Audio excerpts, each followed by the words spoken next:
La parole est à présent à Monsieur Stéphane Rambaud pour le Rassemblement national.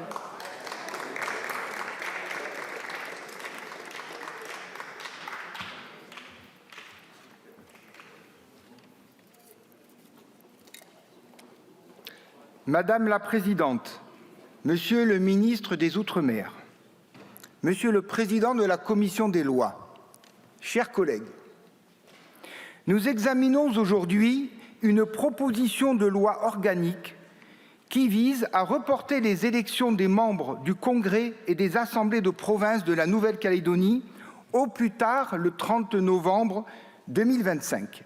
Ce texte intervient dans un contexte marqué par de graves émeutes et une dégradation profonde de la situation économique et sociale sur l'archipel, conséquence directe d'une réforme constitutionnelle menée à la hâte et sans consensus par le précédent gouvernement.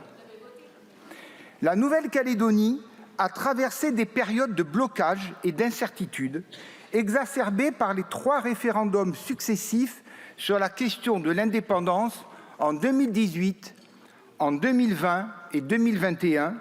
La majorité des Calédoniens a choisi de rester au sein de la République française, signifiant clairement leur attachement à la France.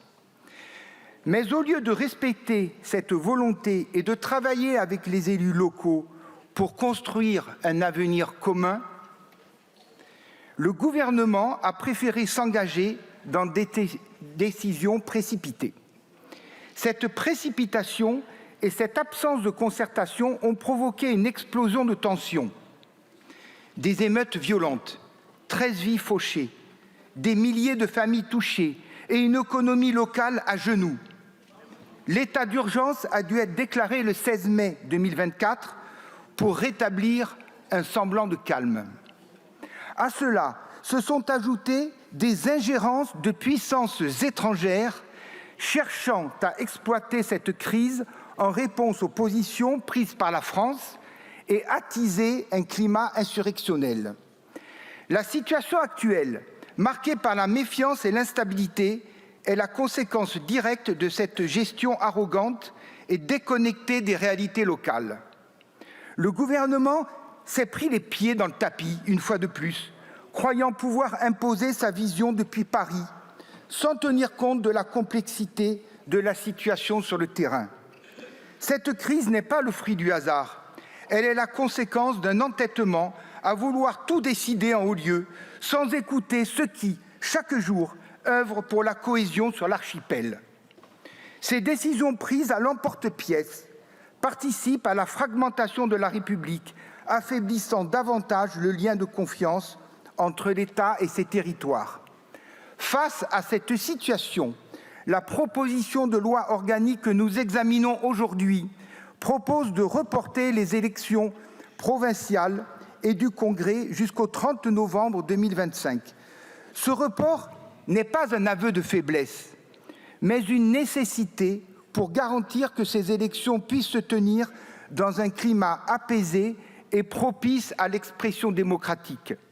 Comment, en effet, envisager un scrutin serein lorsque les blessures des récentes émeutes sont encore vives et que la confiance dans les institutions est ébranlée?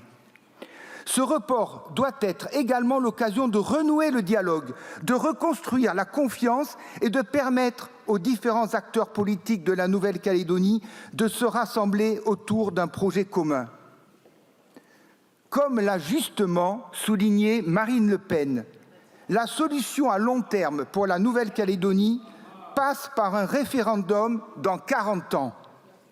Une perspective qui offrirait un horizon stable et clair à l'archipel, tout en réaffirmant son intégration dans la République et son lien indéfectible avec la nation. C'est dans ce contexte que Marine Le Pen a reçu, le 3 octobre dernier, une délégation interinstitutionnelle et transpartisane de Nouvelle-Calédonie. Lors de cette rencontre, elle a notamment insisté sur la nécessité, face à l'augmentation de la contribution française à l'Union européenne, de mobiliser également des fonds européens pour soutenir la reconstruction de l'archipel et accompagner la transition énergétique indispensable à sa filière nickel. Notre présidente de groupe a réaffirmé sa détermination à œuvrer pour une solution institutionnelle stable et durable. Le Rassemblement national est pleinement engagé dans la mise en place de solutions concrètes, tant économiques que sociales, centrées sur l'intérêt de tous les Calédoniens pour une Nouvelle-Calédonie rassemblée et pacifiée. Je vous remercie. Merci beaucoup, monsieur le député. La parole est à présent à monsieur Nicolas